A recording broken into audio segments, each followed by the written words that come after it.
ദൈവനാമം മഹത്വപ്പെടുമാറാകട്ടെ. ഇന്ന് എന്നെ ശ്രവിക്കുന്ന എൻ്റെ എല്ലാ പ്രിയപ്പെട്ടവർക്കും നമ്മെ ചേർത്തുകൊള്ളുവാനായി വേഗം വരുന്ന കർത്താവായ യേശുക്രിസ്തുവിൻ്റെ നാമത്തിൽ സ്നേഹവന്ദനം. ഇന്നത്തെ നമ്മുടെ ഇന്ന് നമ്മൾ ചിന്തിക്കുവാനായിട്ടായിരിക്കുന്ന വിഷയം ദൈവത്തിന് ബോധിച്ച വ്യക്തി എന്നുള്ളതാണ്. നമുക്ക് ഒരു വേദഭാഗം വായിക്കാം. അപ്പോസ്തല പ്രവൃത്തികൾ 12-ാം അധ്യായത്തിൻ്റെ 22-ാം വാക്യം. അവനെ നീക്കിയിട്ട് ദാവീദിനെ അവർക്ക് മകനായി ദാവീദിനെ എനിക്ക് ബോധിച്ച പുരുഷനായി കണ്ടു. അവൻ എൻ്റെ ഹിതമെല്ലാം ചെയ്യും എന്നവനെക്കുറിച്ച് സാക്ഷ്യം പറയുന്നു. ഇവിടെ നമുക്ക് കാണുന്നത് ദാവീദിനെക്കുറിച്ച് കർത്താവ് പറയുന്ന ഒരു സാക്ഷ്യമാണ്. എനിക്ക് ബോധിച്ച പുരുഷൻ എന്നാണ് പറയുന്നത്. ആ ബോധിച്ച പുരുഷൻ്റെ സ്വഭാവത്തെക്കുറിച്ച് ഇവിടെ പറയുമ്പോൾ എൻ്റെ ഹിതമെല്ലാം ചെയ്യുന്ന ഒരു വ്യക്തി, ദൈവത്തിൻ്റെ ഹിതപ്രകാരം ദൈവത്തിൻ്റെ ഇഷ്ടപ്രകാരം ജീവിച്ച ഒരു വ്യക്തിയായിരുന്നു ദാവീദ് എന്നുള്ളത് നമുക്ക് മനസ്സിലാക്കുവാനായിട്ട് സാധിക്കും. അങ്ങനെ ദൈവഹിതപ്രകാരം ജീവിച്ച ഒരു വ്യക്തി ആയതുകൊണ്ട് ദാവീദിനെക്കുറിച്ച് കർത്താവ് പറയുമ്പോൾ എനിക്ക് ബോധിച്ച വ്യക്തി എന്നുള്ളതാണ് പറയുന്നത്. മനുഷ്യന് ബോധിച്ച വ്യക്തി എന്നുള്ളതല്ല ദൈവം ഇവിടെ പറയുന്നത്. ദൈവത്തിന് ബോധിച്ച വ്യക്തി. നാം ഈ ലോകത്തിൽ ജീവിക്കുമ്പോൾ പലപ്പോഴും നാം മറ്റുള്ളവരുടെ മുമ്പാകെ, മനുഷ്യരുടെ മുമ്പാകെ നല്ലതായി ഭക്തിയുള്ള വ്യക്തിയായിട്ട് ജീവിക്കുന്നവരാണ്. അതിന് വലിയ പ്രയാസവുമില്ല. നമ്മൾ സിമ്പിൾ ഡ്രസ്സൊക്കെ ധരിച്ച് ആഭരണമൊന്നും ഇടാതെ എല്ലാ യോഗങ്ങൾക്കൊക്കെ പോയി നമ്മൾ കർത്താവിനെ ദിവസങ്ങളിലെല്ലാം ഞായറാഴ്ചയും ആരാധനയ്ക്ക് പോയി വളരെ ഭക്തിയോടും ഭയത്തോടും കൂടെ മറ്റുള്ളവരുടെ മുമ്പാകെ ഇരുന്ന് കർത്താവിനെ ആരാധിച്ചിട്ടൊക്കെ പോരുന്ന വ്യക്തികളെക്കുറിച്ച് നമ്മൾ പുറമെ നോക്കുമ്പോൾ പറയും വളരെ ഭക്തിയുള്ള ഒരു വ്യക്തി, അല്ലെങ്കിൽ ദൈവത്തിന് ഒരു ബോധിച്ച വ്യക്തി, ദൈവഹിതപ്രകാരം ജീവിക്കുന്ന വ്യക്തി എന്നൊക്കെ നാം പറയാറുണ്ട്. എന്നാൽ അങ്ങനെയല്ല. അങ്ങനെ ഒരു വ്യക്തിയെക്കുറിച്ചല്ല ദൈവത്തിന് ബോധിച്ച വ്യക്തി എന്നുള്ളത് കാരണം കർത്താവ് നോക്കുന്നത് വേറെ രീതിയിലാണ്. നമുക്ക് എബ്രായർ ലേഖനം 4-ാം അധ്യായത്തിൻ്റെ 13-ാം വാക്യം ഒന്ന് വായിക്കാം. എബ്രായർ 4-ന്റെ 13-ാം വാക്യത്തിൽ നാം കാണുന്നത്, അവന് മറഞ്ഞിരിക്കുന്ന ഒരു സൃഷ്ടിയുമില്ല, സകലവും അവൻ്റെ കണ്ണിന് നഗ്നവും മലർന്നതുമായി കിടന്നു, അവനുമായിട്ടാവും നമുക്ക് കാര്യമുള്ളത്. അതെ, ദൈവമാണ് നമ്മളെ നോക്കേണ്ടത്. ദൈവത്തിൻ്റെ മുമ്പാകെ സകലതും, നമ്മുടെ ചിന്തകൾ, ഭാവങ്ങൾ, ഇതെല്ലാം നഗ്നവും മലർന്നതുമായിട്ട് കിടക്കുന്നു. ആ വ്യക്തിയുടെ മുമ്പാകെ നാം ഭക്തിയോടെ ജീവിക്കണം. അതാണ് അങ്ങനെയുള്ള ഒരു വ്യക്തിയാണ് ദൈവത്തിന് ഹിതമുള്ള വ്യക്തി എന്നുള്ളത് നമുക്ക് കാണുവാനായിട്ട് സാധിക്കും.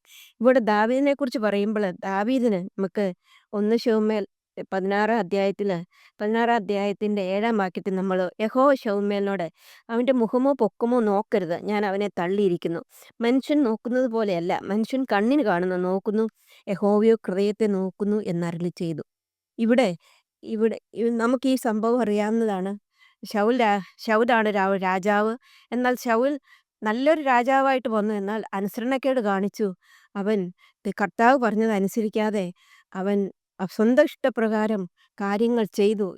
അങ്ങനെ ചെയ്ത് മുഖാന്തരമായിട്ട് ദൈവം ശൗലിനെ തള്ളി. അതിനുശേഷം ശമൂവേലിനോട് പറയുകയാണ്, നീ യിശ്ശായിയുടെ മക്കളിൽ നിന്ന് ഒരുത്തനെ രാജാവായിട്ട് അഭിഷേകം ചെയ്യണമെന്ന് പറഞ്ഞു. അങ്ങനെ ശമൂവേൽ യിശ്ശായിയുടെ അടുത്ത് ചെല്ലുകയാണ്. അപ്പോൾ യിശ്ശായി അവൻ ഏലിയാബിനെ ആദ്യമായിട്ട് ഏലിയാബ് ശമൂവേലിൻ്റെ മുമ്പാകെ വന്നു. അപ്പോൾ ശമൂവേൽ നോക്കിയപ്പോൾ നല്ല പൊക്കവും വണ്ണമൊക്കെ ഉണ്ട്, നല്ല പയ്യനാണ്, കണ്ടാൽ യോഗ്യനാണ് എന്ന് മനസ്സിലാക്കിയിട്ട് അവൻ വിചാരിച്ചു, ഇതായിരിക്കും അഭിഷിക്തൻ എന്ന് വിചാരിച്ചു. അപ്പോൾ യഹോവ ശമൂവേലിനോട് പറയുന്ന വാക്യമാണ് നമ്മൾ വായിച്ചത്. അവൻ്റെ മുഖമോ പൊക്കമോ നോക്കരുത്, ഞാൻ അവനെ തള്ളിയിരിക്കുന്നു. മനുഷ്യൻ കണ്ണിന് കാണുന്ന നോക്കുന്നു, യഹോവയോ ഹൃദയത്തെ നോക്കി എന്നരുളി ചെയ്തു. അതിനുശേഷം യിശ്ശായി അമ്മീനാദാബിനെ 2-ാമത്തെ മകനെ വിളിച്ചു. അവനെയും ദൈവം തിരഞ്ഞെടുത്തില്ല. 3-ാമത് യിശ്ശായി ശമ്മയെ വിളിച്ചു, അവനെയും തിരഞ്ഞെടുത്തില്ല. അങ്ങനെ 7 പുത്രന്മാരെ ശമൂവേലിൻ്റെ മുമ്പിൽ വരുത്തി, യഹോവ അവരെ തിരഞ്ഞെടുത്തില്ല എന്ന് പറഞ്ഞു. അത് കഴിഞ്ഞിട്ട് പിന്നെ ശമൂവേൽ ചോദിക്കുകയാണ്, നിന്റെ വേറെ പുത്രന്മാർ വല്ലതും ഉണ്ടോ എന്ന് പറഞ്ഞപ്പോൾ അവൻ പറഞ്ഞു, എനിക്ക് വേറൊരു മകനുണ്ട്. യിശ്ശായി പറഞ്ഞു, എനിക്കൊരു മകൻ ആടുകളെ മേയ്ക്കുകയാണെന്നോ, അവനൊരു ആട്ടിടയനാകുന്നു എന്ന് പറഞ്ഞു. അവനെ വരുത്തുവാൻ പറഞ്ഞു. അവനെ കണ്ടപ്പോൾ മറ്റുള്ള മക്കളെ പോലെയല്ല, മറ്റുള്ളൊരു യോദ്ധാക്കളാണ്.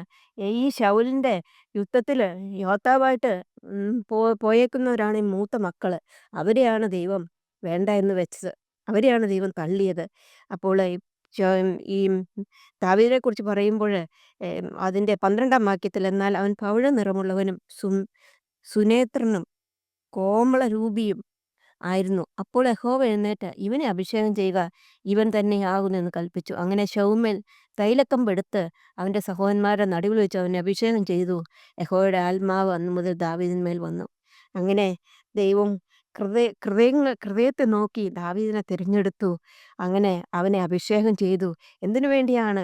തൻ്റെ ജനത്തെ മേയിക്കുന്നതിന് വേണ്ടിയാണ്. മനുഷ്യൻ കണ്ണിന് കാണുന്നു നോക്കുന്നു, ദൈവമോ ഹൃദയത്തെ നോക്കുന്നു. മനുഷ്യൻ മനുഷ്യന്റെ മുമ്പാകെ ദൈവത്തിന്റെ മുമ്പാകെ സകലതും അവന്റെ കണ്ണിന് സകലതും നഗ്നവും മലർന്നതുമായിട്ട് കിടക്കുന്നു. ആ കർത്താവ് ദാവീദിനെ വിളിച്ചു, വേർതിരിച്ചു, അവനെ തിരഞ്ഞെടുത്തു. എന്തിനു വേണ്ടിയാണ്? തൻ്റെ ജനത്തിന് രാജാവാകുവാൻ വേണ്ടി. പ്രിയ സഹോദരിമാരെ, നമ്മളെ സംബന്ധിച്ചിടത്തോളം നമ്മളെയും കർത്താവ് ദൈവം തിരഞ്ഞെടുത്തു എന്നുള്ളത് ഓർക്കുമ്പോൾ നമുക്ക് എത്ര സന്തോഷത്തിനും ആനന്ദത്തിനും വഴി നൽകുന്നതാണ്. നാം ആരായിരുന്നു എന്നുള്ളത് റോമർക്കെഴുതിയ ലേഖനം 3 അധ്യായത്തിൻ്റെ 10 വാക്യത്തിൽ കാണുന്നു. നീതിമാൻ ആരുമില്ല, ഒരുത്തൻ പോലുമില്ല, ഗ്രഹിക്കുന്നവനുമില്ല, ദൈവത്തെ അന്വേഷിക്കുന്നവനുമില്ല, എല്ലാവരും വഴിതെറ്റി ഒരുപോലെ കൊള്ളരുതാത്തവരായി തീർന്നു. നന്മ ചെയ്യുന്നവനില്ല, ഒരുത്തൻ പോലുമില്ല. അവരുടെ തൊണ്ട തുറന്ന ശവക്കുഴി, നാവുകൊണ്ട് അവർ ചതിക്കുന്നു. സർപ്പവിഷം അവരുടെ അധരങ്ങൾക്ക് കീഴിലുണ്ട്. അവരുടെ വായിൽ ശാപവും കയ്പും നിറഞ്ഞിരിക്കുന്നു. അതിൻ്റെ 24-ാം വാക്യത്തിൽ 23-ാം വാക്യത്തിൽ നാം കാണുന്ന ഒരു വ്യത്യാസവുമില്ല, എല്ലാവരും പാപം ചെയ്ത് ദൈവദേശമില്ലാത്തവരായിട്ട് തീർന്നു. അതെ, ദൈവദേശമില്ലാത്തവരായിരുന്ന, ശത്രുക്കളായിരുന്ന, പാപികളായിരുന്ന, യാതൊരു രീതിയിലും ദൈവത്തോട് അടുക്കുവാൻ കഴിവില്ലാത്തവരായിരുന്ന, ന്യായപ്രമാണം ഇല്ലാതിരുന്ന ആ നമ്മളെ ജാതികളായി നമ്മളെ ദൈവത്തിന് പ്രസാദം തോന്നി, നമ്മളെ തെരഞ്ഞെടുക്കുവാനായിട്ട് അവന് പ്രസാദം തോന്നി എന്നുള്ളത് മാത്രമേ നമുക്ക് പറയുവാനായിട്ട് സാധിക്കത്തുള്ളൂ.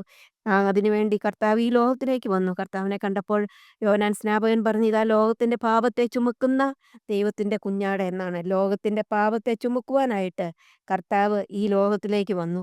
നമുക്ക് 2 കൊരിന്ത്യർ 5-ന്റെ 21-ാം വാക്യത്തിൽ നാം കാണുന്നത്, 2 കൊരിന്ത്യർ 5-ന്റെ 21-ാം വാക്യത്തിൽ നാം കാണുന്നത്, പാപമറിയാത്തവനെ നാം അവനിൽ ദൈവത്തിൻ്റെ നീതിയാകേണ്ടതിന് അവൻ നമുക്ക് വേണ്ടി പാപമാക്കി തീർന്നു. അതേ, കർത്താവായ യേശുക്രിസ്തു നമുക്ക് വേണ്ടി പാപമാക്കി. നമ്മുടെ പാപങ്ങൾക്ക് പകരമായിട്ട് കർത്താവ് ക്രൂശിൽ മരിച്ചു. അവൻ ദൈവമായതുകൊണ്ട് ഉയർത്തെഴുന്നേറ്റ് സ്വർഗത്തിൽ ജീവിക്കുകയാണ്. ആ കർത്താവിനെ യോഹന്നാൻ 1-ന്റെ 12-ാം വാക്യത്തിൽ പറയുന്നത്, ദൈവത്തെ കൈക്കൊണ്ട് ദൈവത്തിന്റെ നാമത്തിൽ വിശ്വസിക്കുന്ന ഏവർക്കും ദൈവമക്കളാകുവാനായിട്ട് ദൈവം അധികാരം കൊടുത്തു.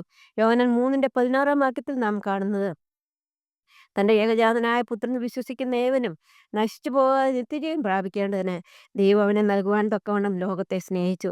അതേ, കർത്താവ് ലോകത്തെ സ്നേഹിച്ച് ഈ ലോകത്തിലേക്ക് വന്നു. നമ്മുടെ പാവങ്ങൾക്ക് പകരമായിട്ട് മരിച്ചു ഉയർത്തെഴുന്നേറ്റ് സ്വർഗത്തിൽ ജീവിക്കുകയാണ്. നാം ആ കർത്താവിനെ ഏകദൈവവും ഏകരക്ഷകനുമായിട്ട് സ്വീകരിക്കുമ്പോൾ, നമ്മുടെ പാപങ്ങളെ ഏറ്റുപറഞ്ഞ് മാനസാന്തരപ്പെട്ട് കർത്താവിൽ വിശ്വസിച്ച് അവനെ ഏകദൈവവും ഏകരക്ഷകനുമായിട്ട് സ്വീകരിക്കുമ്പോൾ നാം ദൈവത്തിൻ്റെ മക്കളായിട്ട് തീരും എന്നാണ് ദൈവത്തിൻ്റെ വചനം പറയുന്നത്. നമുക്ക് റോമർക്ക് എഴുതിയ ലേഖനം 10-ാം അധ്യായത്തിൽ പറയുന്നത്, യേശുവിനെ കർത്താവ് എന്ന് വായ്കൊണ്ട് ഏറ്റു പറയുകയും ദൈവം അവനെ മരിച്ചവരിൽ നിന്ന് ഉയർത്തെഴുന്നേൽപ്പിച്ചു എന്ന് ഹൃദയം കൊണ്ട് വിശ്വസിക്കുകയും ചെയ്താൽ നാം രക്ഷിക്കപ്പെടും, ദൈവമക്കളായിട്ട് തീരും, നമ്മുടെ പേര് സ്വർഗത്തിൽ എഴുതും, നമുക്ക് നിത്യജീവൻ അവകാശികളായിട്ട് തീരും. അങ്ങനെ ദൈവം നമ്മയും തിരഞ്ഞെടുത്തു. അങ്ങനെ തിരഞ്ഞെടുത്ത രക്ഷിക്കപ്പെട്ട ദൈവമക്കളെക്കുറിച്ച് ദൈവം ആഗ്രഹിക്കുന്നത് നാം ദൈവഹിതപ്രകാരം ജീവിക്കണമെന്നാണ്.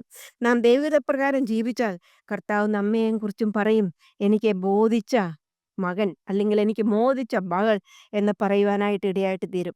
ദാവീദ് എങ്ങനെയൊക്കെയാണ് ദൈവഹിതപ്രകാരം ജീവിച്ചതെന്ന് നമുക്ക് നോക്കാം. ദൈവം അവനെ നോക്കിയപ്പോൾ ദൈവത്തിന് ബോധിച്ച വ്യക്തി എന്നാണ്. അത് കഴിഞ്ഞിട്ട് പറയുകയാണ്, ദൈവഹിതപ്രകാരമൊക്കെ ജീവിച്ച വ്യക്തിയെക്കുറിച്ചാണ് ദൈവത്തിന് ബോധിച്ച വ്യക്തിയെന്ന്. ഈ ദാവീദ് എങ്ങനെയൊക്കെയാണ് ഈ ദൈവഹിതപ്രകാരം ജീവിച്ച് ദൈവത്തിന് ബോധിച്ച വ്യക്തിയായതെന്ന് നമുക്കൊന്ന് നോക്കാം. ഒന്നാമതായിട്ട് നമുക്ക് ഒരു വേദഭാഗം വായിക്കാം. യാക്കോബ് 2 അധ്യായത്തിൻ്റെ 14 മുതലുള്ള വാക്യം ഒന്ന് വായിക്കാം. സഹോദരന്മാരെ, ഒരിക്കൽ തനിക്ക് വിശ്വാസമുണ്ടെന്ന് പറയുകയും പ്രവൃത്തികൾ ഇല്ലാതിരിക്കുകയും ചെയ്താൽ ഉപകാരമെന്ത്? ആ വിശ്വാസത്താൽ അവൻ രക്ഷ പ്രാപിക്കുമോ? ഒരു സഹോദരനോ സഹോദരിയോ നഗ്നനോ അപവർത്തിക്കോ വകയില്ലാത്തവരുമായിരിക്കെ നിങ്ങൾ ഒരുത്തൻ അവരോട് സമാധാനത്തോട് പോയി തീ കായുകയും വിശപ്പടയ്ക്കുകയും ചെയ്യുമെന്ന് പറയുന്നല്ലാതെ ദേഹരക്ഷയ്ക്ക് ആവശ്യമുള്ളത് അവർക്ക് കൊടുക്കാതിരുന്നാൽ ഉപകാരമെന്ത്? അങ്ങനെ വിശ്വാസവും പ്രവൃത്തികളില്ലാത്തതായാൽ സ്വതവേ നിർജ്ജീവമാകുന്നു. എന്നാൽ ഒരുത്തൻ നിനക്ക് വിശ്വാസമുണ്ട്, എനിക്ക് പ്രവൃത്തികളുണ്ട് എന്ന് പറയുമായിരിക്കും. നിന്റെ വിശ്വാസം പ്രവൃത്തികൾ കൂടാതെ കാണിച്ചു തരിക, ഞാനും എൻ്റെ വിശ്വാസം പ്രവൃത്തികളെ കാണിച്ചു തരാം. ദൈവം ഏകനെന്ന് വിശ്വസിക്കുന്നുവോ? കൊള്ളാം. പിശാചുക്കളും അങ്ങനെ വിശ്വസിക്കുകയും വിറയ്ക്കുകയും ചെയ്യുന്നു. വെറുത്ത മനുഷ്യ, പ്രവൃത്തിയില്ലാത്ത വിശ്വാസം നിഷ്ഫലമെന്ന് ഗ്രഹിപ്പാൻ നിനക്ക് മനസ്സുണ്ടോ? നമ്മുടെ അവിടെ നമുക്ക് കാണാനായിട്ട് സാധിക്കും. വിശ്വാസം പ്രവൃത്തിയിൽ കൂടെ കാണിക്കേണ്ടതാണ് എന്ന് മനസ്സിലാക്കാം. ദാവീദിനെക്കുറിച്ച് പറയുമ്പോഴ് ഒന്നാമതായിട്ട് അവനെക്കുറിച്ച് പറയുവാനുള്ളത്, അവൻ തൻ്റെ വിശ്വാസം പ്രവൃത്തിയാൽ കാണിച്ചു എന്നുള്ളതാണ്. ദാവീദിന്റെ വിശ്വാസം ദാവീദ് തൻ്റെ പ്രവൃത്തിയാൽ കാണിച്ചു എന്നുള്ളത് ദാവീദിന്റെ ജീവിതത്തിൽ നിന്ന് നമുക്ക് മനസ്സിലാക്കുവാനായിട്ട് സാധിക്കും. അനേക അനേകരുടെ ജീവിതം, അനേകരുടെ ജീവിതത്തെക്കുറിച്ച് നമുക്ക് പഠിച്ചാൽ അവരുടെ വിശ്വാസം, അവരുടെ ജീവിതം, അവരുടെ വിശ്വാസം അവര് പ്രവൃത്തിയാൽ, അവർക്ക് വിശ്വാസമുണ്ട് എന്നുള്ളത് അവർ പ്രവൃത്തിയാൽ കാണിച്ചു കൊടുത്തു. അങ്ങനെ അവരുടെ വിശ്വാസം നിർജ്ജീവമല്ലായിരുന്നു. അവരുടെ വിശ്വാസം പ്രവൃത്തിയാൽ കാണിച്ചു ഉള്ളതായിരുന്നു എന്നുള്ളത് ദൈവവചനത്തിൽ നിന്ന് നമുക്ക് മനസ്സിലാക്കുവാനായിട്ട് സാധിക്കും. അപ്പോൾ ദാവീദിനെക്കുറിച്ച് പറയുവാനായിട്ട് കഴിയുന്ന അവൻ്റെ വിശ്വാസം, അവൻ ദൈവത്തിൽ വിശ്വസിച്ചു എന്നുള്ളത് അവൻ്റെ അവൻ്റെ ജീവിതത്തിലുള്ള പ്രവൃത്തിയാൽ അവൻ കാണിച്ചു കൊടുത്തു എന്നുള്ളതാണ് ദാവീദിനെക്കുറിച്ച് പറയുവാനുള്ളത്. അനേകരെക്കുറിച്ച് അങ്ങനെ അനേകരെക്കുറിച്ച് ദൈവത്തിൻ്റെ വചനത്തിൽ അവരുടെ വിശ്വാസം അവർ പ്രവൃത്തിയാൽ അവർ കാണിച്ചു കൊടുത്തു എന്ന് പറയാന്. അതുകൊണ്ട് ഈ ദാവീദിന്റെ വിശ്വാസം അവനും പ്രവൃത്തിയാൽ കാണിച്ചു കൊടുത്തു. അതിനെക്കുറിച്ച് നമുക്ക് അടുത്ത ക്ലാസ്സിൽ പഠിക്കാം. നാമും നമ്മുടെ വിശ്വാസം പ്രവൃത്തിയാൽ കാണിച്ചു കൊടുക്കണമെന്ന് ദൈവം നമ്മളിൽ നിന്ന് ആഗ്രഹിക്കുന്നു. നാം ദൈവത്തിന് ഹിതപ്രകാരം ജീവിച്ച് ദൈവം ബോധിച്ച വ്യക്തികളായിട്ട് ജീവിപ്പാൻ കർത്താവ് നമ്മളെ സഹായിക്കട്ടെ. അവൻ്റെ വലിയ നാമം ബോധപ്പെടുമാറാകട്ടെ.